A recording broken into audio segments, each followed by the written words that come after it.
shit that I hate the most about this car is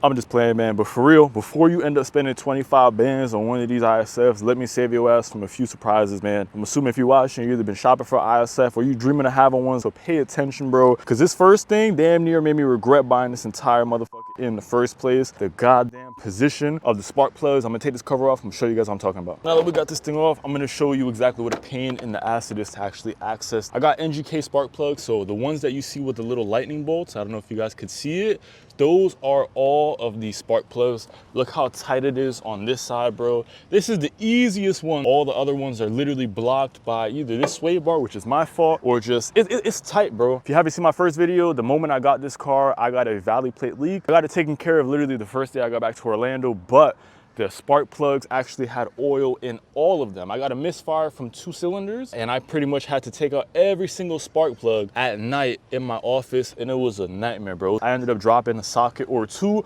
on either side, and I spent like 5 hours at night. My hands are dirty, god damn.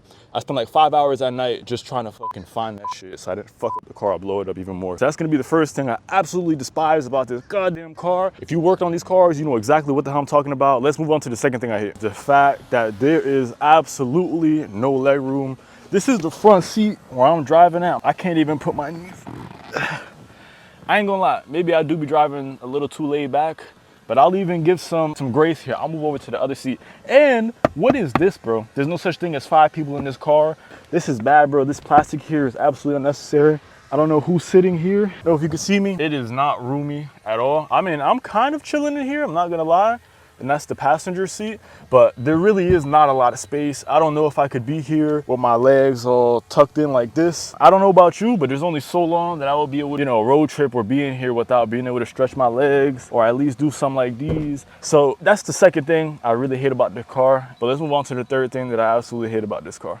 Now, the third thing that I absolutely hate about this ISF is the fact that you gotta spend a minimum of $5,000 to get this car to perform the exact way that it should have been performing straight from the factory. And if y'all don't know what I'm talking about, I literally mean power gains, right? Y'all be seeing these cars that they mad fast and everything like that. But the truth of the matter is, for yours to sound like mine, you're gonna need an exhaust at bare minimum. And if you really want power gains, you're gonna need that intake header and exhaust combination to get your ISF to perform and sound the way that you would expect. The fourth biggest thing that I hate about this car is the fact that the gallon tank is so small, bro. It's like a 16-gallon tank. And I was going back and forth with somebody in the comments. We were kind of talking about this, bro. But I swear to God, for the last F that I had, and then when I road tripped this one back from Texas, I was getting at least 380 to 400 miles for a full tank of gas, right? And I was paying like 40, 50 bucks. But lately, I don't know if it's because the Florida heat or the intake that my broke ass still hasn't fixed, I don't know why I'm getting 250 miles every full tank of gas, because it never used to be like that, bro. This is gonna be a little bit goofy, but the last thing that I hate about this car is how much I love it. I hate to love this car, bro. And if you own one of these, you know exactly what I'm talking about, bro. There's a lot of other cars out there on the market, but for some reason, nothing satisfies me like this car, bro. If I sold it, I already sold it. I was depressed, bro.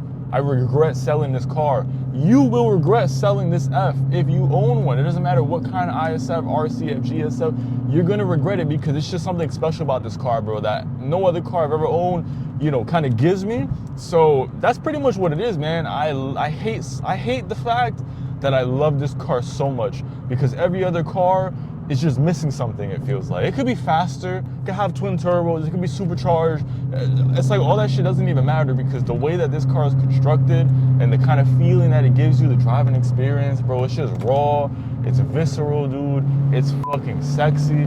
It's just amazing. You can't replace this with anything, bro. Now, the reason I'm not selling this car yet is because I deadass can't. When I rebought this ISF, I was probably in the worst place of my life that I've ever been, but financially, I was in a way better place. So if I were to get rid of this right now, y'all finna end up seeing me in a Tesla Model 3 for a minute. But don't get it twisted, I have big plans for this channel and my business. So if y'all end up seeing this car leave my garage one of these days, just know that something big is coming, and that actually brings me to my very next point. Next week is probably gonna be one of the the most important weeks of my entire life. If everything goes according to plan, I will be releasing a video in a few weeks, pretty much giving y'all the story time of how this ISF helped me make $20,000 in a single month. I don't want this to just be an ISF channel, because at the end of the day, before I even started this channel, I was already making moves. So it's only now that I'm feeling a little bit more comfortable. With your support, it kind of makes me want to share a little bit more about the financial and business side that I've gone through. I've had so many ups and downs. When I first started in business, I was earning close to 6 figures a year every single year since I was 19, 20 years old. I'm 24 now. So I really want to get you guys behind the scenes and see how we level up from this channel. Because there's two things that I love, it's cars and business. And I felt like it would be perfect for me to kind of make this channel and unite the both of them. For everybody that's watching out there, I can see a couple of y'all really are rocking with me, and I'm rocking with you the same way. Thank you guys so much for all the support you've been giving for all my videos. Y'all know I keep this shit like 100. I'm mad honest when it comes to making this content and everything. So there's a lot of gems and a lot of stories and experiences that I've been through that I want to share, but that's only if you guys are willing to kind of stick with me for the ride. So I'm going to keep posting. I'm going to be consistent. I'm not going to stop. So like, subscribe, and I'll catch you guys on the next one. Take care.